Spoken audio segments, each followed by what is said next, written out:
അവയവക്കടത്തിനായുള്ള മനുഷ്യക്കടത്തിൽ പഴുതടച്ച് പ്രതികളെ പൂട്ടാൻ പോലീസ്. കൊച്ചി അവയവക്കടത്ത് കേസിൽ മറ്റു സംസ്ഥാനങ്ങളിൽ വീണ്ടും പരിശോധന.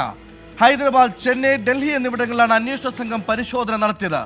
പരമാവധി തെളിവുകൾ സമാഹരിച്ചെന്നും പഴുതടച്ച കുറ്റപത്രം സമർപ്പിക്കുമെന്നും എറണാകുളം റൂറൽ SP വൈഭവ് സക്സേന വ്യക്തമാക്കി.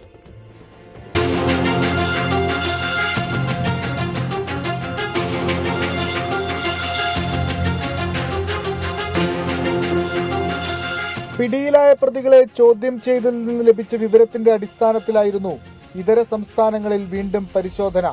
ചില അവയവദാതാക്കളെ പുതുതായി കണ്ടെത്താൻ സാധിച്ചിട്ടുണ്ട്. ഒപ്പം പ്രതികൾ നടത്തിയ സാമ്പത്തിക ഇടപാടുകളെക്കുറിച്ചും കൂടുതൽ വിവരങ്ങൾ അന്വേഷണ സംഘത്തിന് ലഭിച്ചു.